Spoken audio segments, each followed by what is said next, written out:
Need to? All right. Just so you know, I'm recording this, but it's not going to be something that I believe we will be playing back afterwards. But I just did want to record it to find out how things are going with us. So first things first, good evening, everyone. For those who don't yet know me, my name is Scotty Ward. And I'm Dolly Ward. And our question to you tonight is, do you want to get well? So let's get started with that. First thing, I asked everyone if they would to complete a financial statement or a survey about your current family financial status. And the reason I wanted to do this is so that we can sort of understand that we're all part of this. Some of us are in maybe a little better shape than others financially, some maybe in a little worse shape. But that's where we start. Today is the day to start.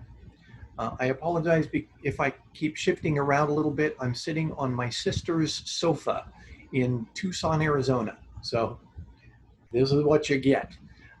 So the first thing I wanted us to take a look at here, it says, what is your combined annual household income? And of the 15 responses, I think everybody can see that 2 of them list a 0 to 40,000. 2 listed a $41,000 to $80,000 combined household income. Yes, there were 3 that said their combined income was over 200,000, and 1 that said between 161 and 200,000. But we have people from all walks of life on this call who have completed the survey. So just so you understand, you're here among friends and we're working to make things better for us all. So the next question was, what is your total household savings? In other words, what have you put away for a rainy day? And you notice the majority listed anywhere from 0 to 1,000 to 10,000.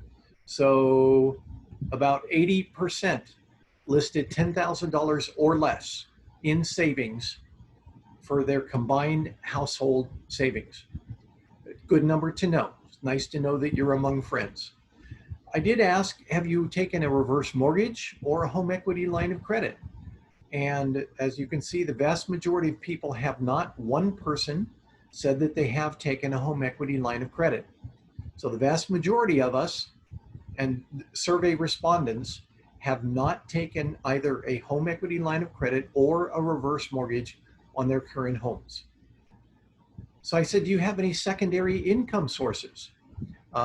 In the business world, this is called a side hustle or a side business. In other words, are you doing something that generates income over and above or totally separate from you going to work and exchanging hours for dollars? And the majority, 8 people, 53%, said no, they don't have any sort of a side business or investment or interest income. So the majority of us here get our income from a primary source and do not have secondary sources. Good to know. So here's the kind of painful one. And just so you know, we were up here in the 20% that had 5 to 7. But I asked, how many credit cards does your family have? And when we were asking that, we were looking at credit, not debit cards, because debit cards are sort of equivalent cards and they're not the same thing as extended credit. You don't pay for things unless you already have the money in a debit card. With credit cards, you pay for something after you have obtained it or gotten the service. So if you notice, here's a good one. 3 people have 0 or 1 credit card. That's a good number. 53% have 2 to 4. 3 of us have 5 to 7. And 1 person or 1 respondent said they have more than 7 credit cards. Okay, helpful information in all of this. Also, hey, Minister Allen, thanks for joining us. As we're going through this, if you have any sort of a question or anything, I think everybody is muted at the moment, but we would like to make room for anybody that has questions as we're going along. I would ask that you stay muted unless you have a question, and if you do have a question, unmute yourself and sort of, interrupt. I don't mind at all. Hopefully you won't interrupt while my wife is sharing, but you can interrupt while I'm sharing. So next one, do you have student loans? If so, and what is their approximate total value? 40% of us, 40% of the respondents said they have no student loans, which is a good thing. One person said they have one student loan under 20,000, but then from there, one student loan 20 to 50,000. No one responded with one student loan over 50,000, but multiple student loans under 20, multiple student loans 20 to 50, and five respondents said they have multiple student loans with a total of over $50,000. So 1/3 of us have none, and almost 1/3 of us have over $50,000 in student loan debt. That's an important number to know. So, do you have a budget? Or do you know how to budget? Well, as you can see, nearly half of the people that responded say they do have a budget, but they're not working it as actively as they might. There's 20%, 3 of the respondents said they know how to budget, but they haven't yet created one. And 2 people said they do have a budget and they use it continuously.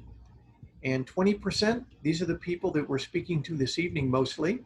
They say, don't have a budget, don't know how to get started. We'll fix that tonight for you. So next one, do you rent or own? Over half of the respondents own with a mortgage. If they own free and clear, 2 respondents said, yes, that is their situation. They own their houses outright or condos or whatever. And 26% said they rent. So how do you feel about your current financial state? Are you very comfortable? You notice nobody responded. You are comfortable? 1 person. Relatively comfortable? 6 people. Concerned? 2 people. Really concerned? 4 people. And I feel very poor about my current financial state. 1 person responded with that as well. So the point of this series is to help people to take action that will help them feel better about their financial state. So you're here at the right place at the right time. Oh, also we'll get to it when we get to the disclaimer, but I do have something to talk about in reference to finances. I did ask if you've taken a payday loan or another unsecured loan, like one of those signature loans. You're guaranteed a loan. But you notice the good news is nearly 3/4 of us did not say that they have taken one of those quick cash loans, but about 1/4 of us have. Have you taken a debt consolidation loan? Again, the numbers are similar. No, about 3/4, but yes, about 1/4. And then I asked, what would you like to achieve from this class? And I asked everybody to mark all the answers that applied. So the big one that you see, I think 11 of the 15 respondents marked greater financial freedom. Wonderful. And 10 marked financial education. Well, that's what we're here for. So I thought this was very helpful. Many people probably marked all of them, but that's fine. And then I asked if you've read any financial books recently, and I gave some examples. The Richest Man in Babylon, The Millionaire Next Door, Money, Master the Game by Tony Robbins, Becoming Your Own Banker by Nelson Nash. So Women and Money by Susie Orman, those sorts of things. If you've read any of those books, great. One of the things that sets learners apart is they never stop learning. And that's always a good position to be in. So with that, I'm going to move over to the slide deck. Did anyone have any questions or comments as a result of what they've seen so far?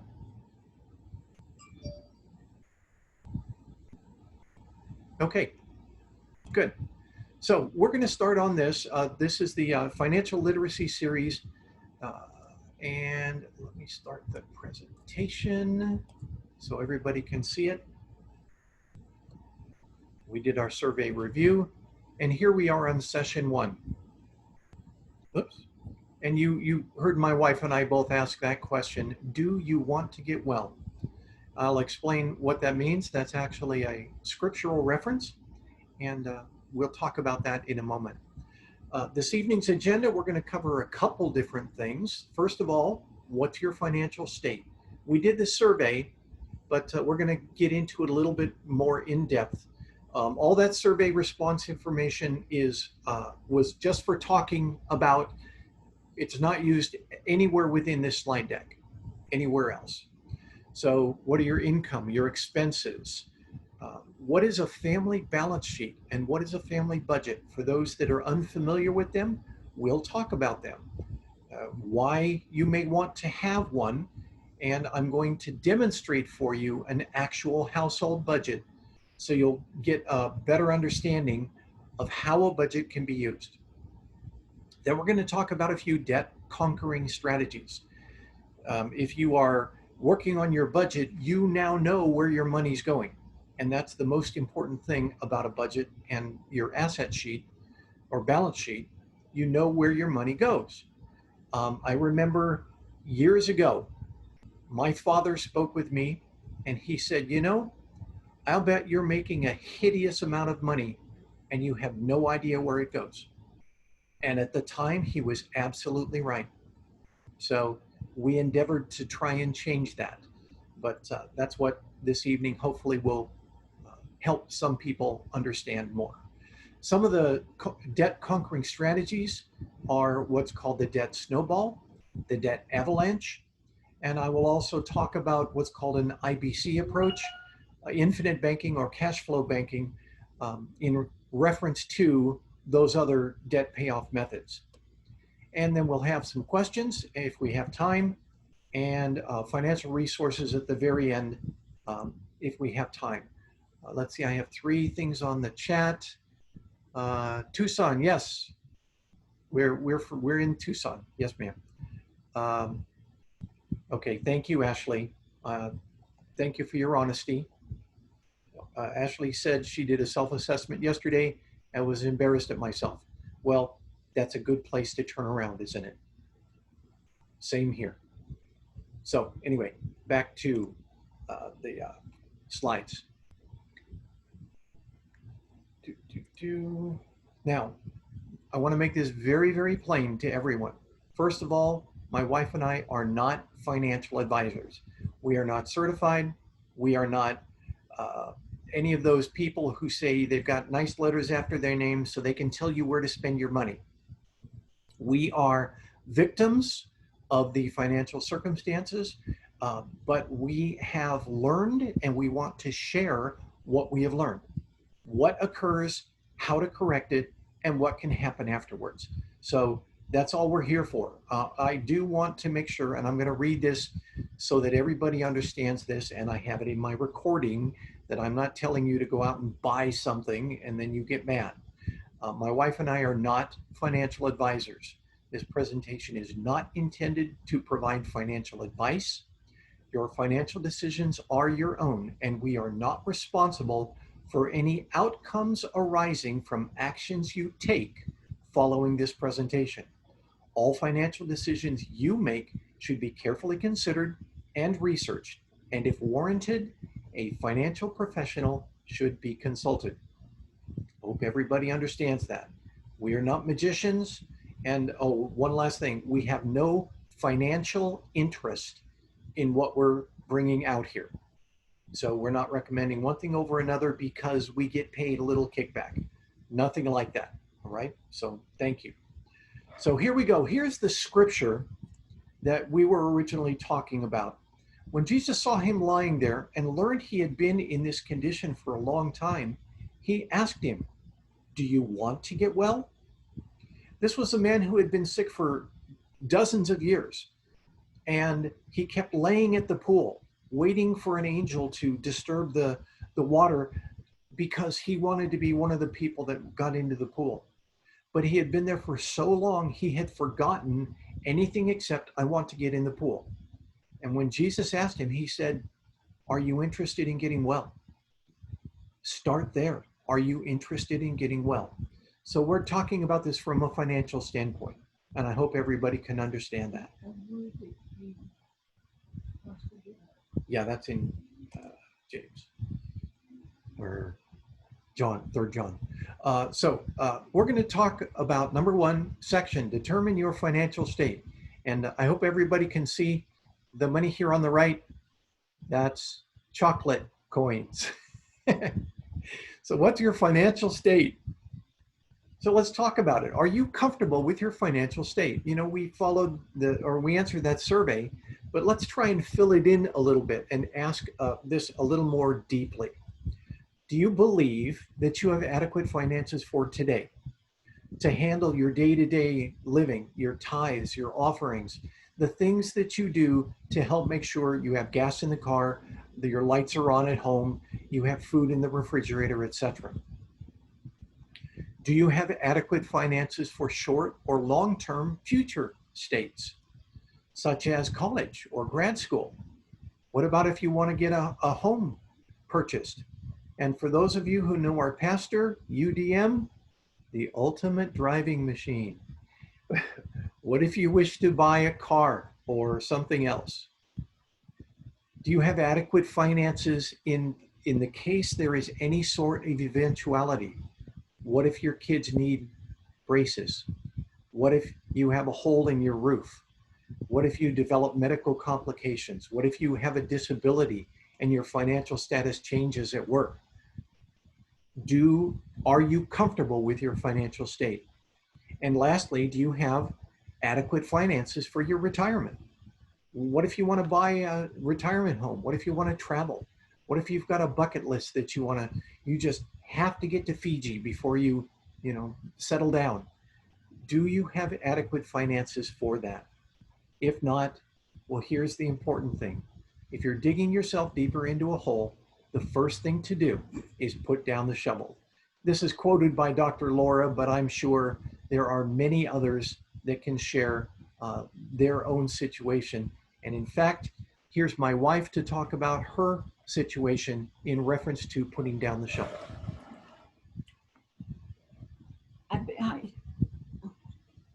I began to wonder, everyone knows me, and I wanted a car. Not just because I wanted a car like someone else, but I wanted a car and I felt like I needed a car.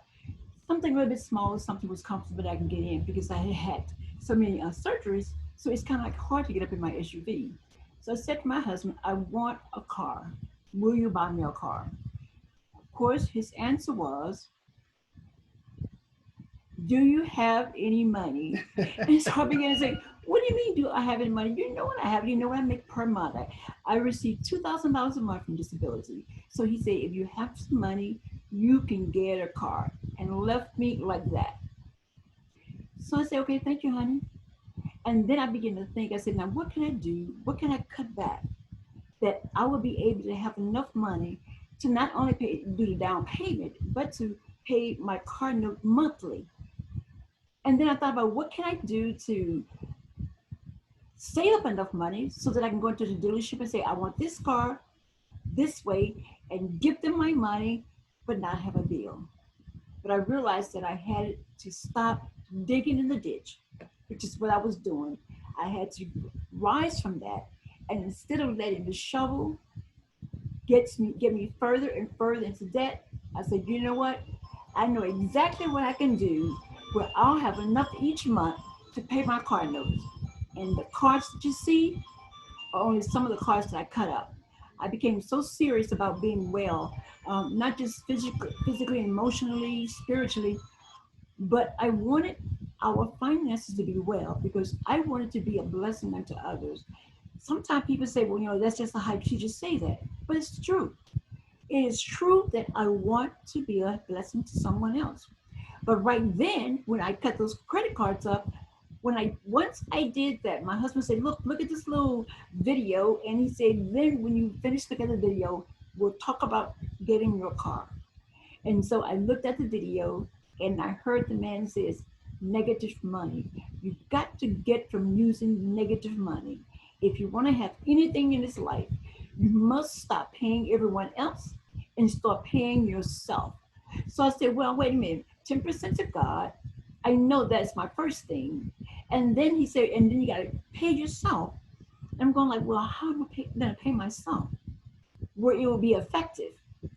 And it was to turn my, so to say, my plate down, but turn my credit cards down and cut them up. I ended up cutting a total of 7 to 8 credit cards up. And I thought about it. Once I added what I pay each card per month, I was paying over $3,000, nearly $3,000 a month in credit cards for myself and for his card that I use. And so I began to say, as the man was laying at the water, I want to get better, but I didn't really know how to do it and be effective with it. And what you see on the screen is what brought me to the fact that if I made a change there, it will make a change in my husband and in myself, and we'll have the finances to not only just pay the notes, but to buy my car outright.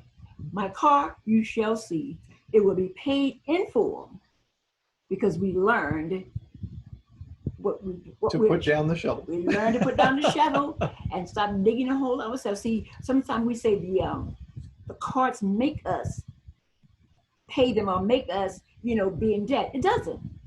That card does nothing but ride with you in your purse, ride with you in your bill folder, in your wallet. So your cards ride with you, and they don't say to you, Dolly, here come Macy's. You better stop. You better go to Macy's real quick because they have a sale. That's what I was doing originally. But when I learned, I said, you know what? No more. I am sick and tired of making others rich. And me as a Christian being poor, I said, absolutely not. It's time for me to turn the tables. And that's what I did to turn the tables, to get me a new car. Thank you, baby. Thank you so much. So I think you can understand if you see the wards in a car, it is not a car that we owe somebody money on. So watch for it. Paid in full. 2 years. We'll get there. We'll get there. So that's the financial statement. Put down the shovel. Is it time for you to put down the shovel? My wife reached that point, and I will share from my viewpoint. I showed her this video, and the individual that was on the video is actually going to be one of our guest presenters in the coming months. So I don't want to give away too much, but when I had watched the video and I was amazed by it. I said, this can get our car. And I showed it to her and I said, watch this, honey. And I walked away. Later on, she came into the room, pulled out her purse, pulled out her pocketbook, and said, I understand now, and cut her cards up right in front of me. Didn't even ask my permission. So I now know that we are committed and we're on a parallel course. So let's talk about what you can use to help learn about your own financial state so that you can learn to manage it. What old statement I've heard is if it can't be monitored, it can't be managed. If it can't be managed, it can't be improved. So how do you monitor your home finances? Well, there are 2 main tools. One is called the balance sheet and one is called the budget. Both are helpful, but in different ways. The balance sheet contains 3 different things: all of your assets, all of your liabilities, and your net worth. The budget, on the other hand, contains what comes in, where it goes, and what's left. So if you want to think about it, the balance sheet provides an overarching snapshot of your wealth at a specific period of time. It's a summary of your assets, what you own, your liabilities, what you owe, and the difference between the two, assets minus the liabilities. That's called your net worth. For many of us, we may never have thought about our net worth because we've never owned assets. We've owned things that we were paying on. My truck, I bought, with a 5-year loan. My wife bought the SUV with a 5-year loan. And we didn't really own them as assets until our names were on the title. You couldn't call it an asset because it was owned by GM Auto Credit or whoever. So when you start developing assets, you will start trying to figure out, how are my assets in reference to my liabilities? And is that a good balance? So I'm going to show this to you. I hope you can see this a little bit. It's not designed to be studied, but I did want to show you a balance sheet and a little bit about it. On the left-hand side are the assets, and they include things like, how much cash do you have? What are your account balances? Do you have any bonds, etc.? And then it says, do you have a residence that you have equity in? Do you have rental property? Do you own automobiles outright? Do you own jewelry? Do you own furniture and appliances? Put that all together. Do you own stocks, bonds, mutual funds? You notice this person has $38,000 in a 401k. Add that all up, and that is your total assets. For this person, and again, I got this off the internet, for this person, their total assets were $183,000 and change. Then you look at their liabilities, unpaid bills, credit card balances, installment loans, student loans, auto loans. And again, these were all current. And then there were non-current. If you're behind on anything, for example, this person was $18,000 behind on their student loan. Do they own a mortgage? How much do they owe on that mortgage? Put that all together, and that's your total liabilities. Take your assets, subtract your liabilities, and your net worth. In this case, this person was $80,488. So I just wanted to give you an idea of what a balance sheet looks like. And when you start putting more and more things over into the asset column, that's how come the net worth goes up. You also can help make the net worth go up by reducing the things in the liability column. That means getting rid of some of your debts. So hope everybody can understand that you can affect your net worth both positively by increasing your assets, and you can also make it better by decreasing your liabilities, both of which will help. So again, this is a restatement of your net worth. And in this statement, it says it also includes your home and other real estate, but realize that homes, people owe money on homes. So you've got to take that with a little grain of salt in most cases. Are there any questions so far? Any questions? Okay, excellent.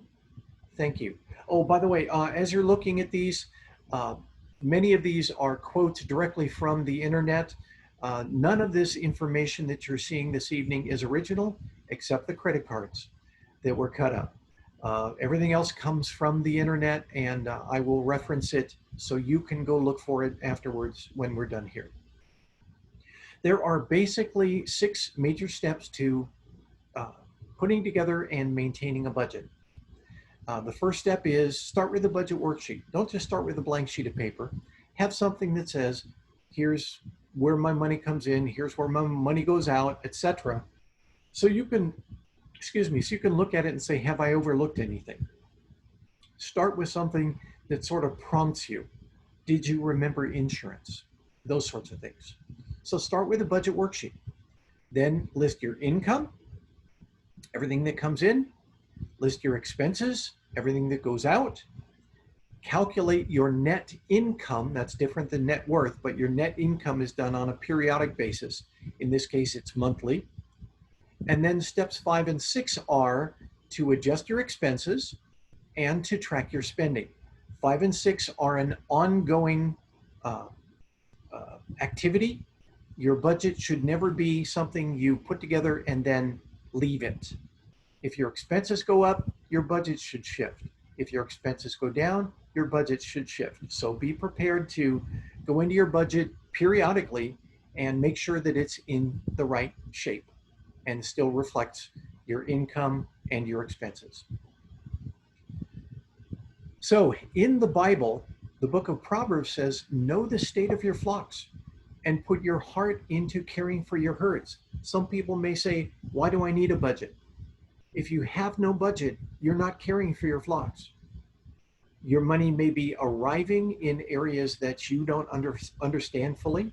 You might not be capturing that, and you might be letting it leave without you even fully understanding why or how.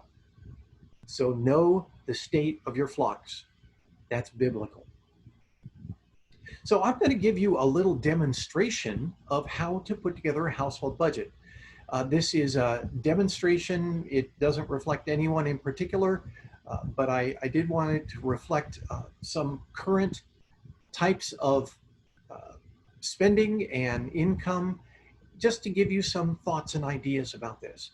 You notice in this, I start with income, then I have expenses, then I say the total. So you have income, total income, expenses.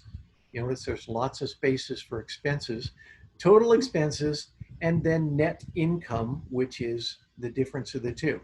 So in this case, this woman has $3,000 in her paycheck that comes in every month. In addition, she rents out a spare room in her house for $500. So her total monthly income is $3,500. Now, of her monthly expenses, she pays her tithes, she pays offerings, she has a house payment of $900 a month, and several other payments that are typical payments: food, clothing, a cell phone bill, cable and internet, credit cards, car payment and expenses, gas, insurance, etc. Move this out of the way. So you put all of the monthly expenses together and you get $3,180. So this woman's total monthly income was $3,500. Her total monthly expenses were $3,180. The difference is known as her net income, $320. That's also what you would call disposable income. You can do something with it. So that's an example of a budget. But remember, the important thing to a budget is steps 5 and 6. Remember to keep adjusting based on change. If your income changes, change it on your budget. If your outgo changes, change it on your budget, and keep adjusting. Keep managing your budget on a monthly basis. If you're more interested in finding out more about this, go to thebalance.com, and there's a set of slides they have that says 6 steps for creating a monthly household budget. Thebalance.com, and that's where we got this information. Not the numbers in the example, but the steps. So, section 3, now that you understand that where your money's coming from and where it's going to, you might want to figure out ways to help manage it more accurately, to manage it more appropriately, to help reduce the amount that goes out. Instead of trying to go beg your boss for a raise, maybe you can cut down on some of your monthly bills instead and achieve the same purpose. So there are a number of different debt conquering strategies. One of the basic ones, and the most popular, I would say, is called the debt snowball. And this is, again, it's one of numerous debt reduction strategies. The important thing about the debt snowball, and we're going to talk about this a little bit further in other slides, but you arrange all of your disposable bills, in other words, bills you can pay off, from smallest to largest.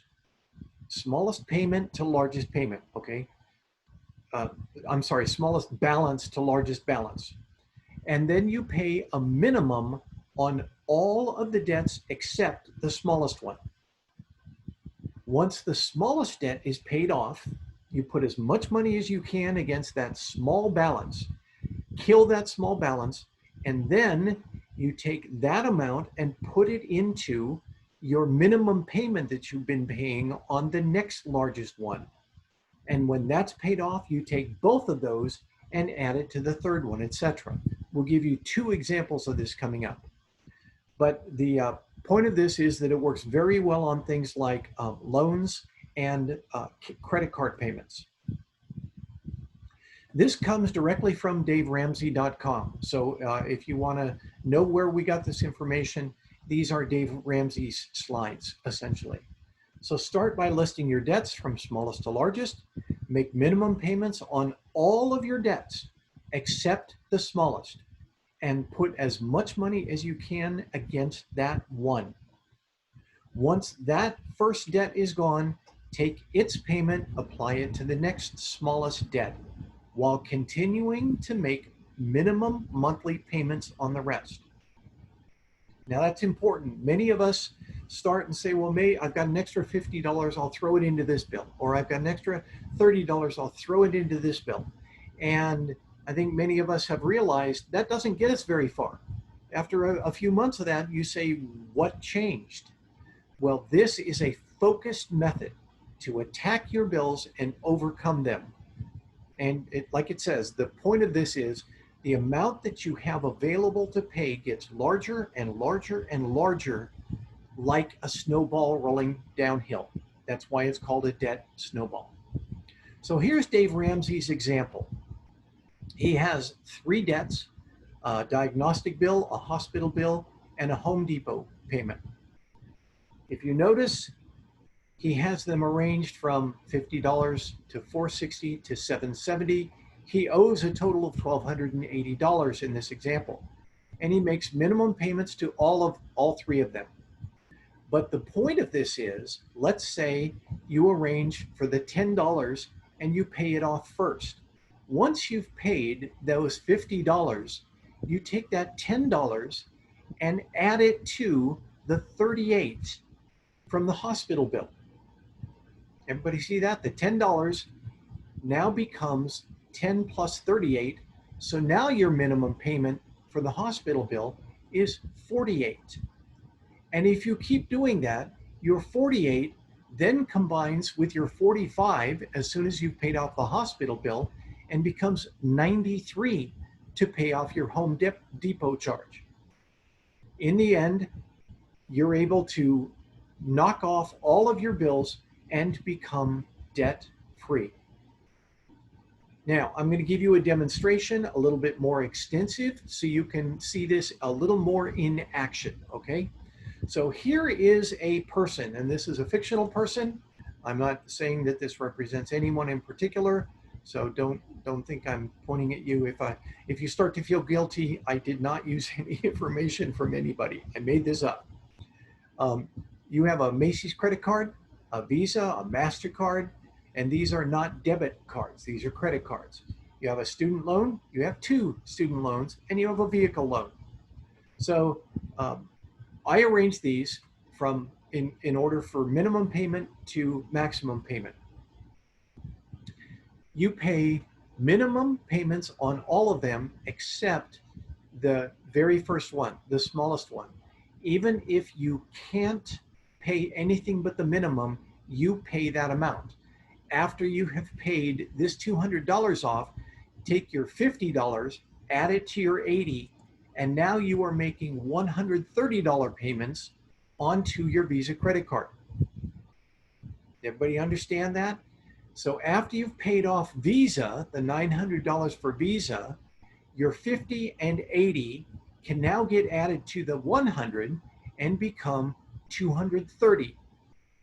When that's paid off, you add it to the 110, it becomes 340, etc., etc., etc., all the way down to where you have combined your 50, your 80, your 100, your 110, and your 210 to your $400 vehicle payment, and you are now paying $950 a month.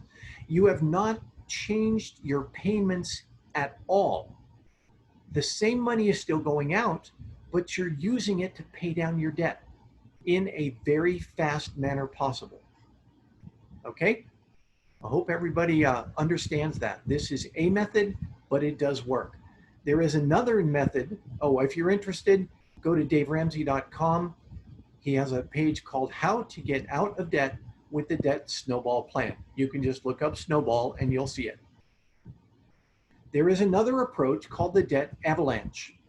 And the people who recommend this debt avalanche say you should start with whatever loan you are paying the highest interest rate on.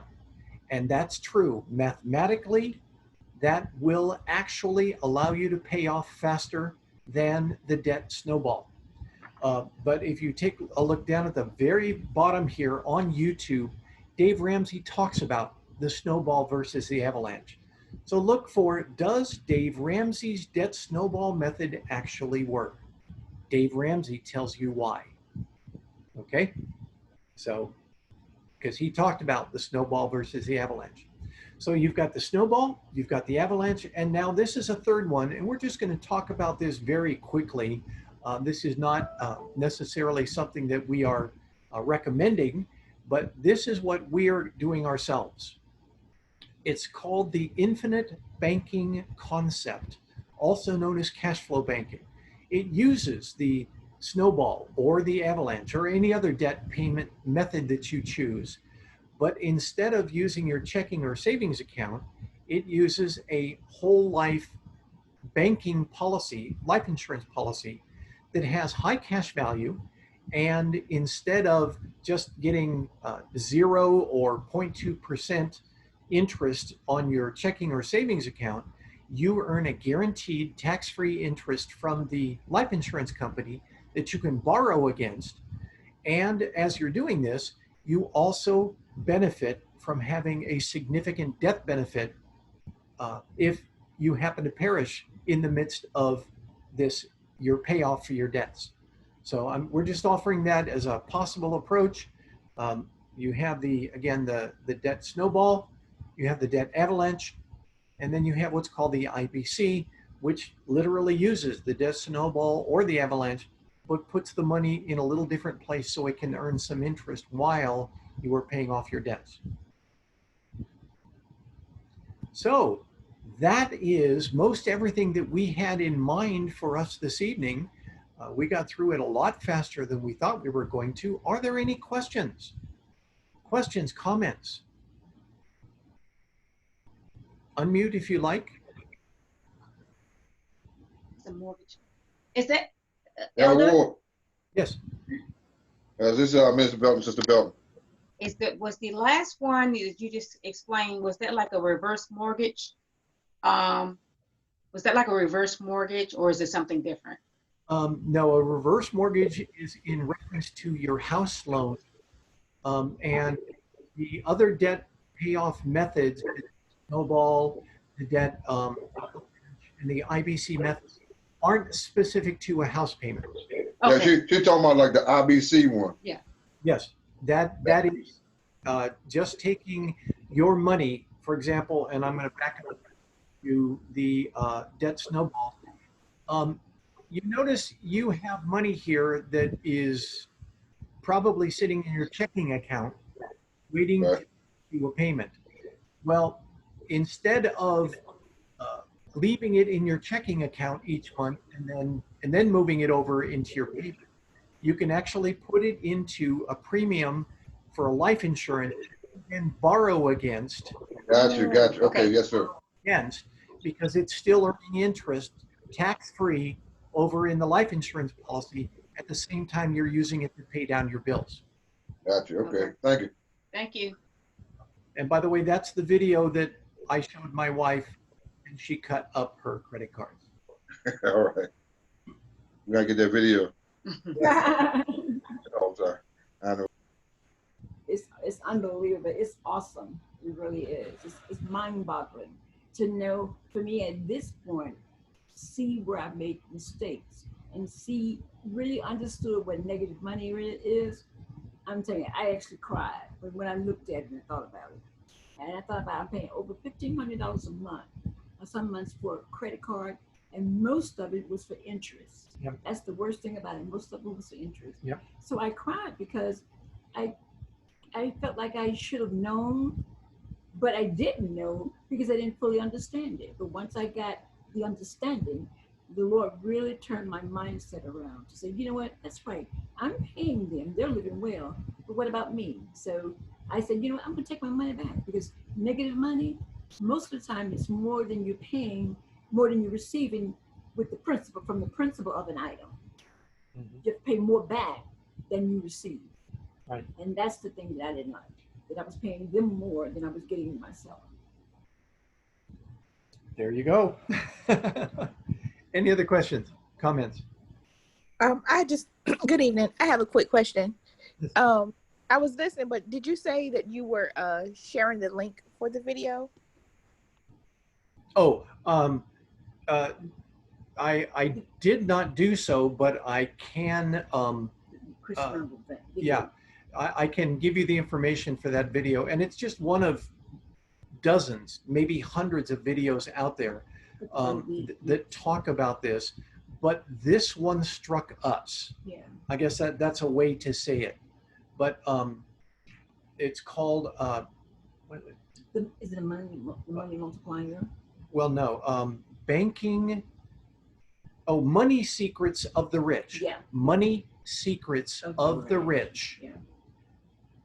Is it that Let me put this into the chat because it startled us to the point where we decided to make a change.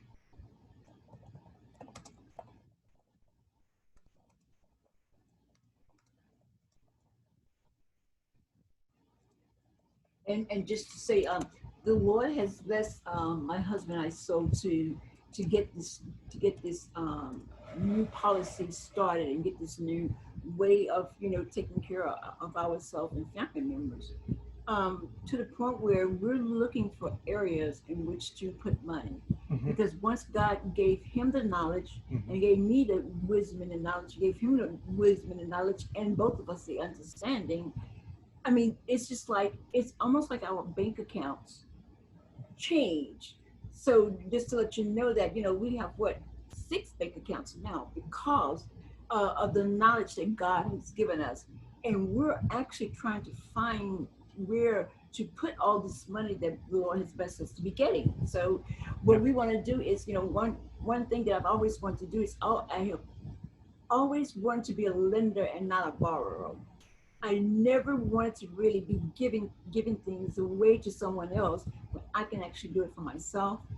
So, but when I learned that, I mean, it just opened up an avenue for my husband and I into we're actually trying to find out where are we going to invest some of the money that we're getting. I mean, we're sitting on it and we're waiting like, what are we going to do? What are we going to do? So we are planning on opening up businesses and open up our own finance company, so that, those that are getting ready to go out and get homes and cars, whatever you can pay bills off, we're going with the finance company. And because we're Christians, it's not just for him and I and for my family, but it's for the saints, it's for whomever God put in our path, So we now can actually help others to go from one level to the next level. So it's not so much we're going to be giving money away, but we're going to be helping those that are struggling, that are going through, to get some of the things, to gain some of the items and the things that they need here at this time. The needs where some, if you go to, what is it called? Farmers Insurance or to Bank of America or Chase, they will give you a credit card, but they're going to charge you a certain interest for the credit card. And then you may have to pay a yearly fee for the credit card. And then if you go over, you got to pay for the late fee, you got to pay for the overdraft fee. And it's a never ending cycle. So I said, all in the wrong direction. All in the wrong direction. So I said, I want to be able to, have someone call us up or come to our office and say, I need to get a loan. we're going to go through it, the process, just like, you know, Farmers Insurance or Bank of America would, or, you know, whatever mortgage company you may go to, just like they have principles and certain things and requirements that you must adhere to. It's going to be the same thing with us, you know, but it's better for the saints because we are Christians and we are to help one another. Well, And okay, so, okay, you're advertising here. oh yeah, I'm sorry. Okay, sorry, but yeah. I hope everybody can understand the eagerness that you see in us. Our lives have truly changed in the last few months because the Lord has given us the mindset to change. We have put down the shovel, and instead of owing people money, we are literally, she said it right, we are literally looking for where to invest. It's phenomenal. Phenomenal. So if you have some time, go take a look at the video Money Secrets of the Rich by Dr. Duc C. Vong. He is actually, and here's how I found about him. Everybody knows I got bariatric surgery recently. Dr. Duc Vong is a retired bariatric surgeon. So I started to watch his videos, and he had America's #1 money mentor, that's his title, Chris Naugle, on as a guest speaker. And Dr. Vong mentioned that he was $4 million in debt before he met Chris. And he's 49 now and retired. So that gives you some idea. So if you hear us talking excitedly over in the corner, that's what we're probably talking about. Are there any other questions? Any other questions? No questions. Okay. Yeah, that's right. No question is a dumb one. My wife and I really do appreciate the opportunity to give you this presentation. And I want to remind everyone to mark your calendars for our next session. It'll be October 15th, the third Thursday. We have the third Thursday from now through March at 7 p.m. reserved. Third Thursdays. So take a look for it, watch out for it. You'll see my announcements, obviously. But we're going to be going on Proverbs 22:7 as the example. Does everybody remember what Proverbs 22:7 says?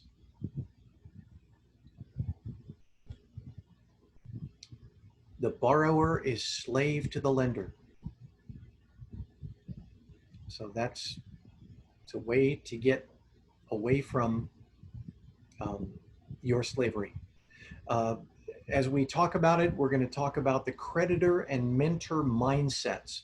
Honestly, people who didn't have money to invest don't understand how to invest. They've never encountered a situation where they said, what can I do with this? Other than buy another car or get a fancier home or buy a boat or whatever. So there's a mindset involved, and you have to understand you may have some biases that prevent you from becoming successful. And you need to look at those biases, identify them, and then challenge them. Those are some of the things we'll talk about. How do you become a lender? What happens when you become a lender? And then opportunities, risks, and possible rewards. We will cover those all next month.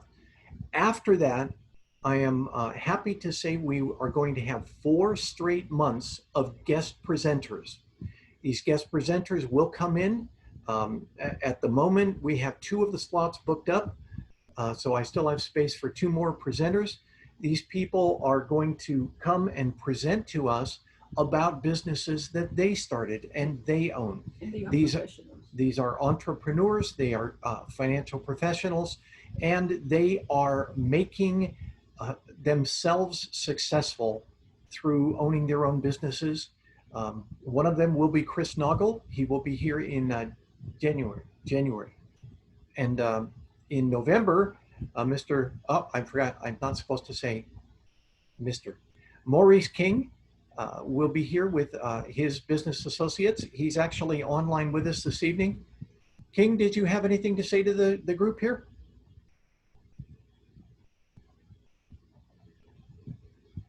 Yes, sir. Go ahead. You've got to unmute. See if I can. Yes, I'm sorry. I was looking for the mute button and pressing everything else. But no, I was just wanted to say that we are definitely looking forward to sharing our economic opportunity with everyone. It sounds like everyone here on this call is of the mindset to build the kingdom, take care of your finances, and be good stewards over what it is that you have. And we just look forward to being able to contribute in any way that we can to further that goal. So appreciate your time. I was very interested in what took place this evening, and look forward to participating in the other upcoming seminars to come. Excellent. Wonderful. Thank you. Thank you, sir. You're welcome. Okay, so as we finish up this evening, I'm going to finish with an old Chinese proverb that says the best time to plant a tree was 20 years ago. The second best time is now. So now's the time to plant the trees that you may have them grow into your future. If anybody's interested, here are some financial literacy resources.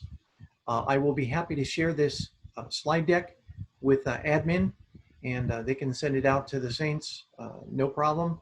If you look at the one down here, Mapping Out the Millionaire Mystery, that is with Brett Kessler and Chris Noggle.